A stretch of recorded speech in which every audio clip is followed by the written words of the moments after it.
20 years ago, the famous golden arches of McDonald's arrived in Russia, and its first restaurant was opened in the then communist Moscow and broke all company records with 35,000 customers in one day. But as Oksana Boyko now reports, people were queuing for several kilometers not just to buy a famous Big Mac, but to take a bite of an unknown Western life.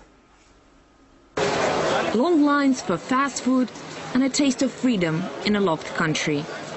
When McDonald's opened its first restaurant in Moscow 20 years ago, the Soviet Union was waning but still standing.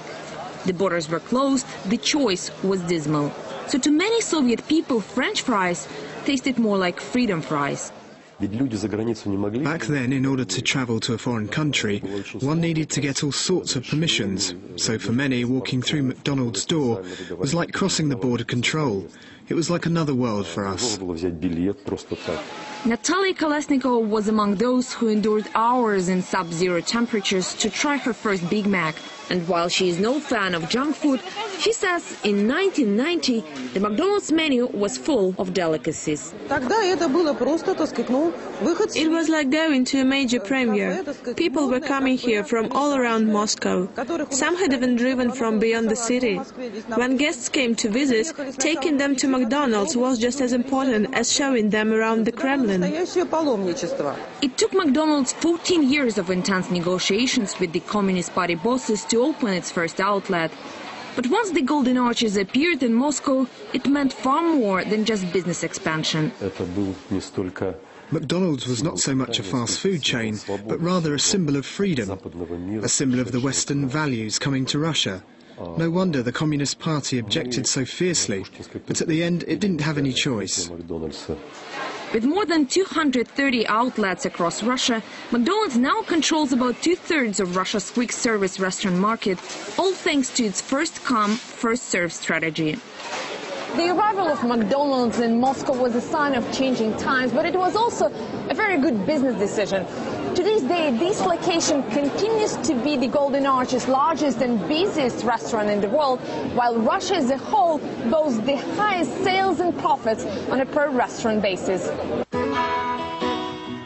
And while McDonald's in Russia has long stopped being a cultural phenomenon and became what it is throughout the world, the fast food chain, it still delivers what it promised 2 decades ago: food, folks and fun. Oksana Boyko, RT, Moscow. Well, for more on McDonald's first steps in Russia, we're now joined live by founder of McDonald's in the USSR, George Cohen. Mr. Cohen, thank you very much indeed for being here with us in the program. So you are the man who brought McDonald's to the USSR. So how do you manage to persuade the Soviet government to allow it? In fact, share with us, if you could, the secret of your burger diplomacy. Well, we just said, trust us. We're here for a long time. We're not going to come in and go out right away. We're going to build. We're going to grow. We're going to grow with Russians. And over a period of time, it took a few years, but over a period of time, we delivered on what we promised. Great food, great surroundings, at a price people can afford. Well, today we celebrate 20 years since the first McDonald's opened in the country. So how much do you feel the arrival of McDonald's was a sign of the dramatic changes to come in the Soviet Union? Well, I think I've been coming in here for 35 years. I started in 1976, 34 years. So there are tremendous changes. I mean, I used to get off the plane at the airport and get a cab into the city, and it would take half an hour. Now it might take 3 hours with traffic. So there are all kinds of changes, which are good for the people. And I'm very, very proud of the success of McDonald's. So how did it revolutionize the arrival of McDonald's? How did it change the eating out culture in the country? Well, I think people realize that you can come to a restaurant at an affordable price, have someone say, thank you, please come back again, spasibo, welcome you. It was a different sort of mentality. And it's all with Russian staff. Phenomenal Russian success story.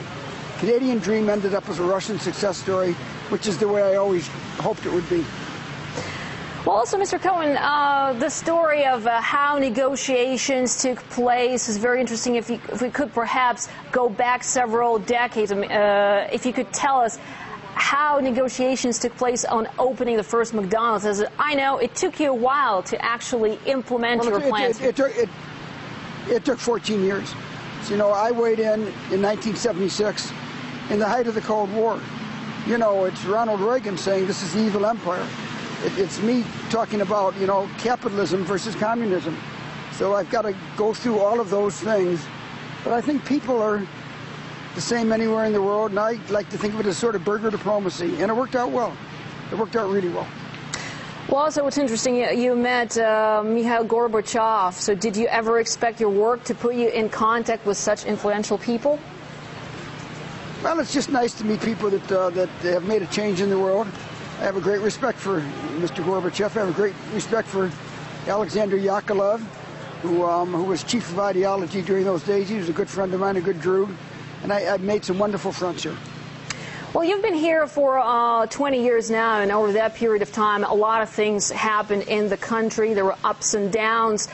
And a lot of American companies, like, for example, Dunkin' Donuts, Pizza Hut, they all pulled out. So what helped your company, what helped McDonald's to stay afloat? Well, McDonald's is McDonald's. I can't worry about other companies. We said we're here for the long term. We said we're not going to come in and come out. We said we're going to open a lot of restaurants. We said we're going to help suppliers supply us with our raw products. 80% comes from within the country. And so we just stick to our business and we deliver what we promise. Okay, Mr. Cohen, thanks very much indeed for being here with us in the program. That was George Cohen, the man who brought McDonald's to the USSR 20 years ago. Thanks very much indeed. But realize it's never one person, it's a team of people. I was one of the team. Thank you.